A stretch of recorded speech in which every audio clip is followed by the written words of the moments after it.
and gentlemen, and welcome back to the Riff. I'm here with Jeff Laszlo. Many of you may know Jeff is the owner of Granger Ranch, and he is also the steward for the O'Dell Creek Restoration Project. That project has been coming on 20 years now. 2025 will be phase 19 of a 20-year project. Congratulations, Jeff. And with that, I'm going to introduce Jeff. Welcome. Thank you. It's nice to be here. I have to make one quick correction. I'm one of the owners of Granger Ranches. It's a family partnership, and I have two brothers and a sister. So we don't want to piss them off. Well, no, but they're all part of what we do. And before that was my mother, and before that was my grandparents. And the ranch came into my family in 1936. So it's been a long time, and I like to think of it as a work in progress. It never stops. We're working on. Yeah, well, you said to me when you walked in today, you said, if you own a ranch and you're not busy all the time, something's wrong. Yeah, exactly. Well, let's talk about this amazing project you have going on over there. It's incredibly beautiful. I've had a couple of opportunities to walk the property. One was a handful of years ago, one was most recently. And I want to start with what inspired you to take on the challenge of restoring those wetlands? And I imagine a lot of that had to do with the conditions you found them in. But why don't you start by telling us, the inspiration behind this? So I think the inspiration probably goes back to my grandfather. And although he never really talked about stewardship, he always talked about taking care of things. And he was very, very big on that. He, by the way, was born in Butte and eventually ended up in New York City. And the ranch was, I believe, first purchased by his father and the next generation. But so I always loved the ranch. I spent time here over the years. I was doing something else. And sometime prior to 2005, our manager at the time, Mel McKittrick, who's a well-known name here in the Madison Valley, came to us with this information about wetlands restoration program that the Natural Resource Conservation Service had.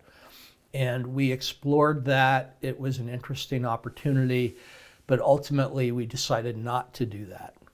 At that time, the word got out that there was this possible project, but it was stalled. And that's when I met Rob Hazelwood, who at the time was wrapping up a career with the U.S. Fish and Wildlife Service in Montana. Rob sort of encouraged me to think about starting the project. We really, didn't have a 20-year vision. We said, well, let's start and see what happens. So the first phase of the project in 2005 was closing about 4,000 feet of what we called drainage canal, which had been excavated in the 50s to try to, believe it or not, lower the water table. It was very wet. And we started closing those canals in 2005 to bring the water table back up, and at the same time rebuilding stream channels, one of which was basically extinct. There was no water in it anymore. So I saw that and I became really intrigued. And I think this idea of taking care of things, even though it was very vague in my mind what that meant, I saw this as an important asset to the ranch, important environmentally, and that it was degraded. Over the years, the principal use was for livestock, drinking water, forage, etc. And so it was heavily used, and it showed it. It was degraded. And I didn't realize the extent of that degradation until I started exploring the restoration possibilities with some very knowledgeable colleagues who came together to form a partnership to take on this project. It's a lot to digest there, because I imagine when you walk into a project like this, like anything, remodeling a home, you start with one swing of the hammer and you have no idea what you're getting yourself into. That's exactly right. I actually have many times referred to this as the proverbial story of setting out to fix a leak in your home, only to 20 years later discover you've rebuilt the entire house. Yeah. It's exactly right. I mean, but I'll tell you this, and I think this is an important thing that just popped into my mind, and I'm glad that it did. Because this has been such a big project, we had to take it on in bite-sized pieces. And I've often thought, if I was Ted Turner or somebody of that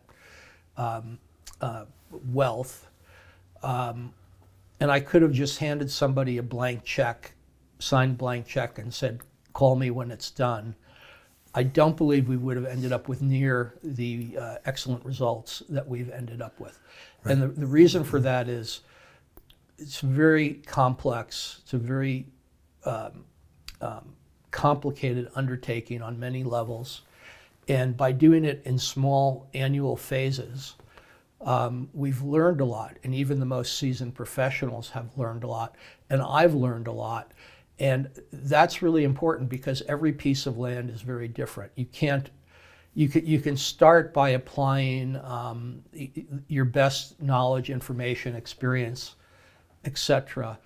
But you really have to be open to what is unique about that particular piece of land or water that you're working on.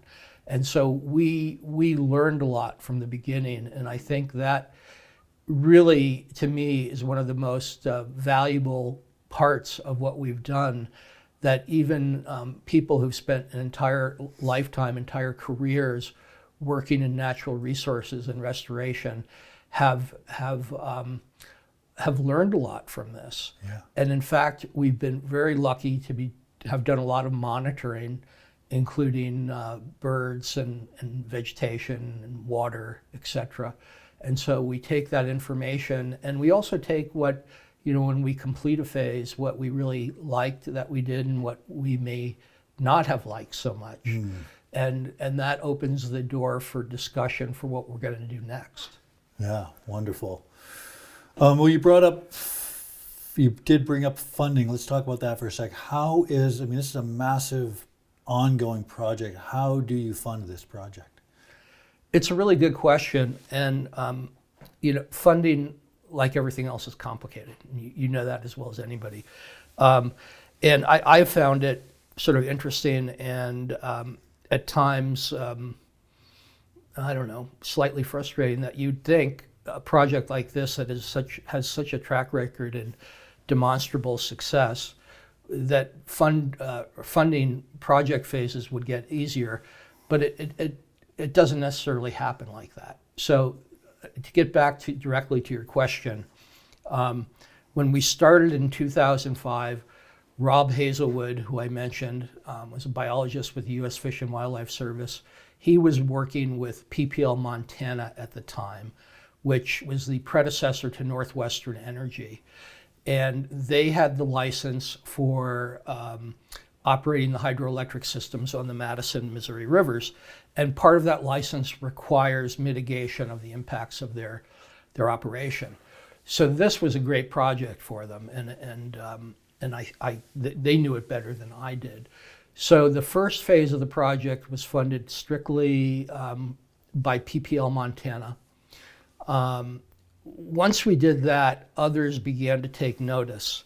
And so currently Northwestern Energy, which, as I said, has acquired the operation that PPL Montana had, is now been very, very generous and very consistent funder of the project.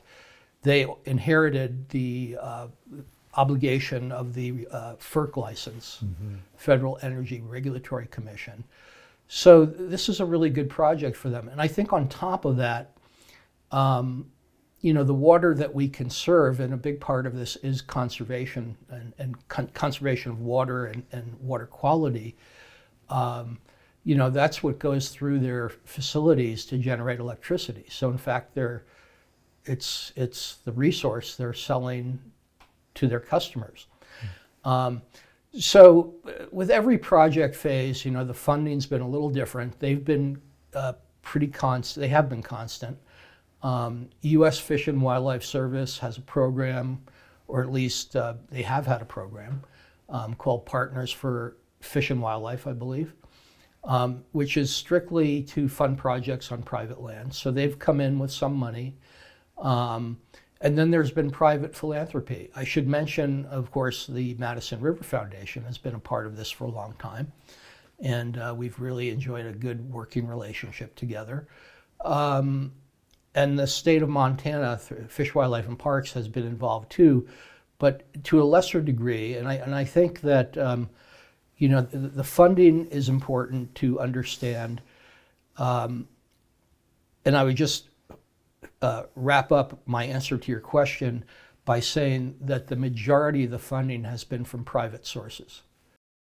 I think one really interesting thing worth mentioning is this restoration. We're not just restoring a stream or a spring creek, we're restoring a floodplain. So one of the concepts is that we restore the stream channel, we bring the water elevation up as much as possible.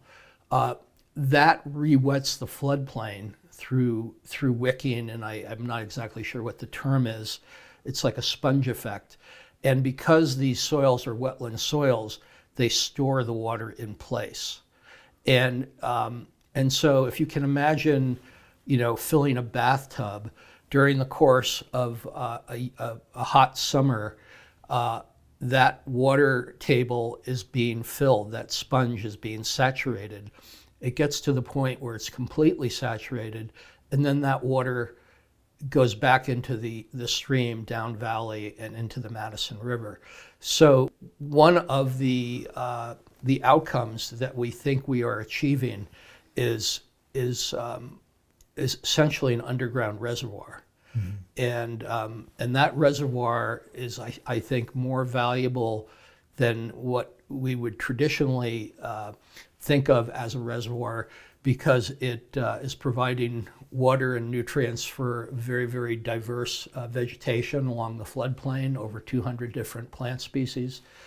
And it's keeping the water in place, as opposed to the original concept when the area was drained, of getting the water out of there as quickly as possible, which, when you think about it, is a little bit shocking that anybody ever thought that was a good idea. And now we're in a world where we're facing water shortages and water quality issues. So this project really addresses those things, and on multiple levels. So I think that's why it's a really unique and really exciting project.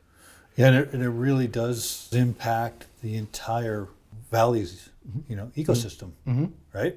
Absolutely. Tell me about some of the surprise discoveries you made, maybe with regards to species, inhabitants, trout, birds, amphibians. Well, I think, to me, one of the most surprising things, and I still, 20 years in, find this sort of stunning, is how resilient this system is and how resilient nature is. Because, we go in there, restoration is a very intrusive process.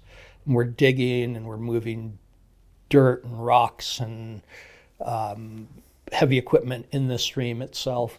And within a year, maybe two, it looks like nothing's ever been done. And I think it's, it's putting something back into a resilient state where it can function as it was intended to function, as nature intends it to function. And it will change some over time.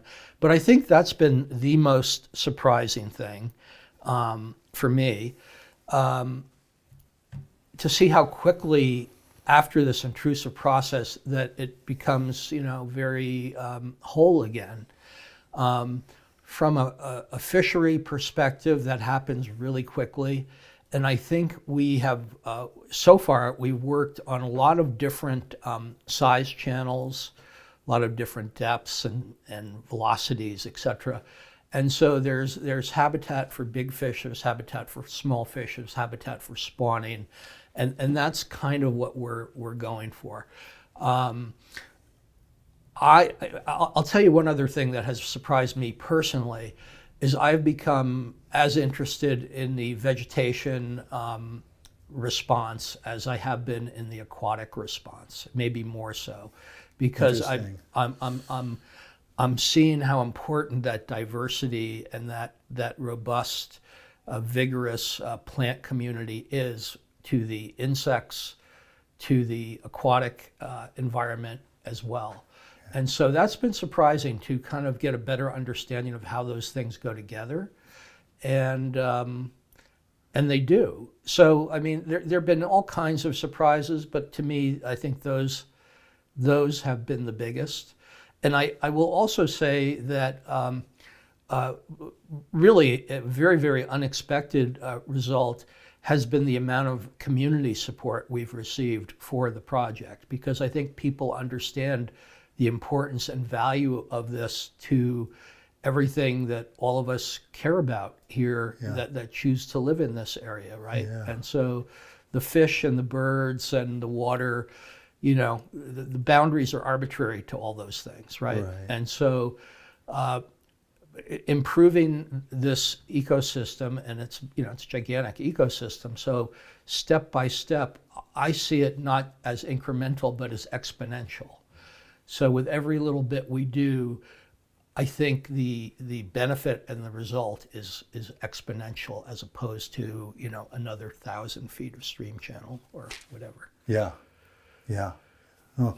So I think about you in this project. When I look at you, I think you embody the definition of a steward.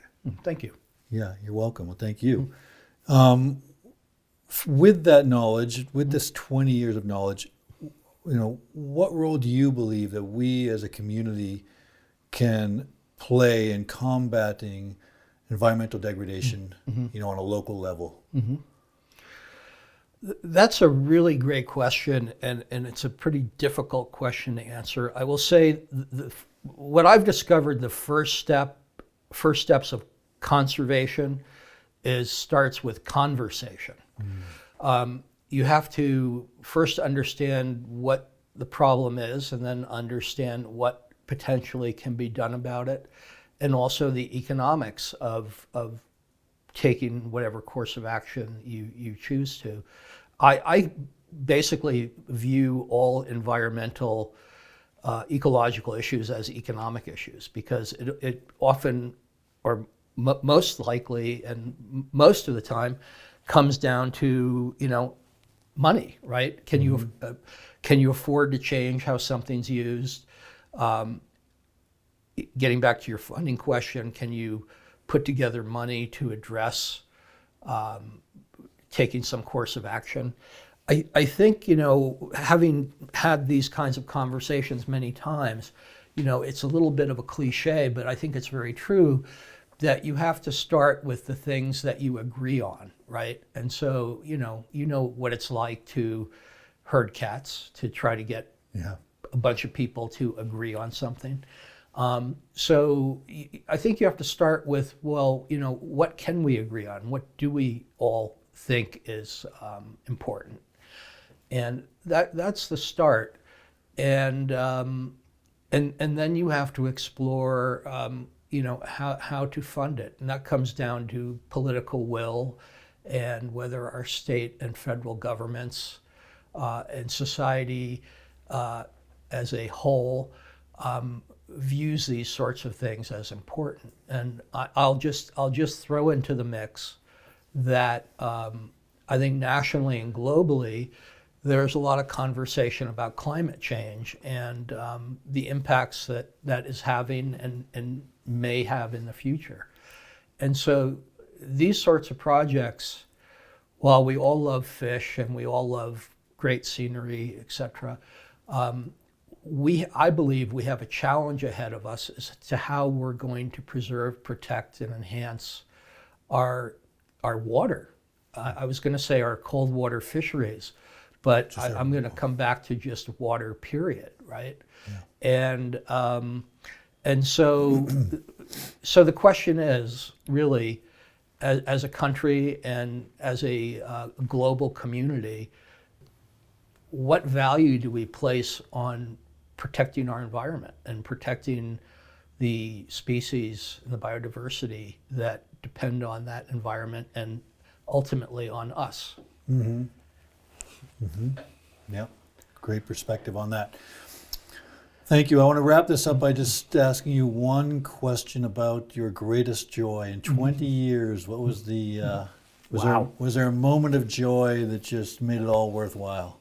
I know there's probably been many, but can you remember one that just sort of maybe brought a tear to your eye or made your heart jump?